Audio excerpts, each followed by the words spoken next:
धम्मपद गाथा नंबर 29 या 2.9 अपमाद वग्गो। ये कथा है जैतवन बुद्ध विहार की या जैतवनाराम की सावित्री की। एक बार दो नए भिक्खु बने। जो दो साधक आए थे उन्होंने पवज्जा ली। पवज्जा का मतलब है कि उन्होंने भिक्खुओं के साथ रहने का, घर छोड़ने का निश्चय किया और शिक्षा ली। भगवान बुद्ध से शिक्षा ग्रहण करने के बाद विपश्यना सीखने के बाद, ध्यान की सारी विधि सीखने के बाद, साधना के सारे नियम सीखने के बाद वे दोनों जंगल में चले गए।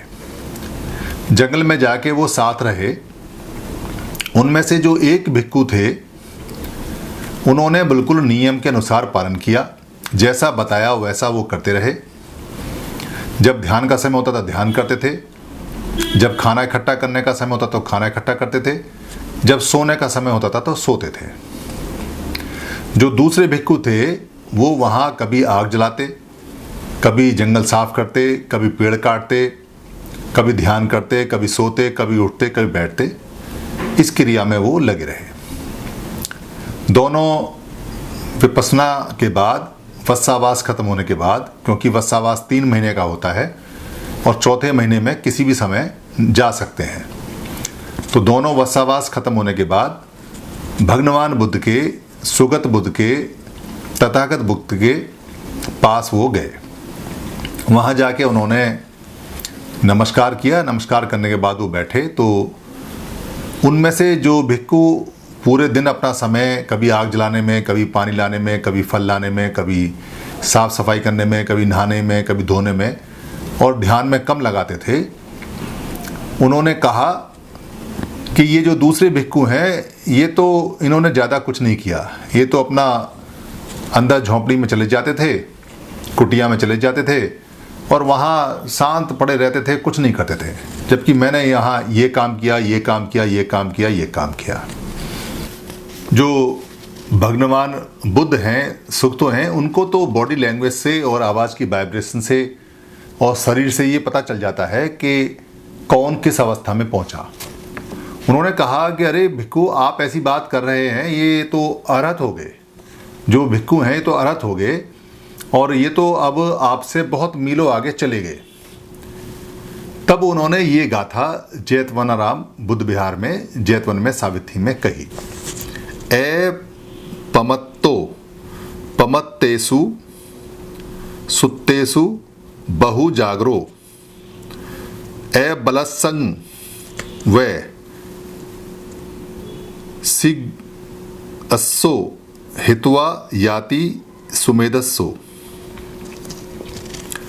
अपमत्तो पमत्तेसु का मतलब है ए प्रमाद वाला प्रमादी लोगों में। पमत्तो का मतलब है ए प्रमाद वाला और पमत्तेसु का मतलब है प्रमादी लोगों में। सुत्तेसु बहु जागरो, सुत्तेसु बहु जागरो। सुत्तेसु का मतलब है जो सोने वालों में, जो बहुत सारे लोग हैं सोने वाले में, और बहु जागरो का मतलब है जो ज़्यादा जागने वाला है। ए बलसंग, ये ए बलसंग का मतलब है ए बल और अस। ए बल असंग। ए बलसंग का मतलब है जिसके, ए बल का मतलब है जिसके अंदर बल ना हो, और अस का मतलब है घोड़ा, यानी दुर्बल घोड़ा जिसके अंदर बल नहीं है। दुर्बल घोड़े को वह माने जैसा। शीघ्रसो, शीघ्रसो का मतलब है शीघ्र और अस्सो, यानी कि जो शीघ्र दौड़ने वाला घोड़ा है।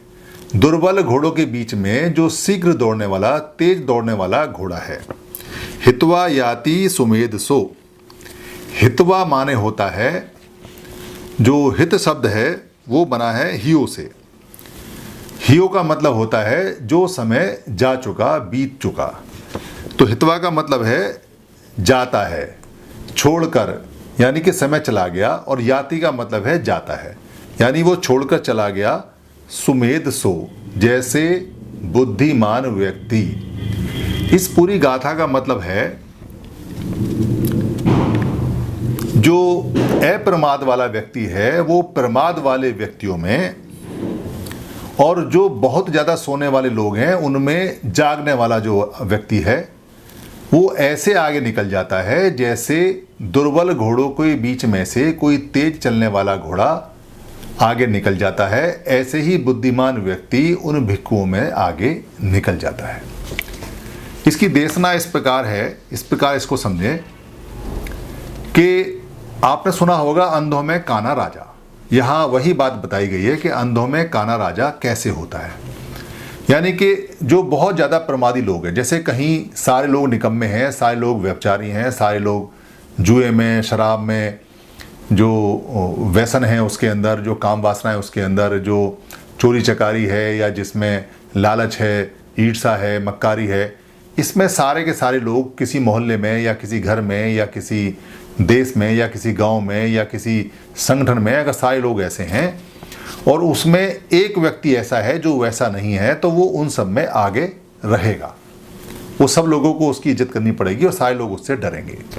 ठीक ऐसे जैसे अगर सारे लोग सोने वाले हैं और अज्ञानी हैं, सुत्तेसु का मतलब है सारे लोग अज्ञानी हैं, सारे लोग सो चुके हैं और उनमें थोड़ा भी कोई जानकार है। बहुजागरूक का मतलब तो बहुत जानकार होता है। अगर कोई थोड़ा भी जानकार है तो वो जानकार व्यक्ति उन सारे अज्ञानियों में सबसे आगे होगा। ठीक ऐसे जैसे गांव के अंदर अगर सारा गांव अनपढ़ है, सारा गांव कुरीतियों में बसा हुआ है और उसमें कोई एक बच्चा या कोई व्यक्ति या कोई एक औरत या कोई महिला अगर थोड़ी सी भी जानकार है तो वो उसमें आगे रहेगी। ठीक ऐसे जैसे सारे घोड़े दुर्बल हैं, सारे घोड़े थके हुए हैं, कमज़ोर हैं, मगर उसमें अगर एक घोड़ा भी थोड़ा तेज़ दौड़ने वाला है तो वो आगे निकल जाता है। ठीक इसी बात को उन्होंने कहा है कि अगर भिक्षु सारे के सारे निर्बल हैं, दुर्बल हैं, उनमें अगर कोई एक भिक्षु भी ऐसा है जो नियम से चलता है और मेहनत करता है तो वो उन सारे भिक्षुओं से आगे निकल जाएगा।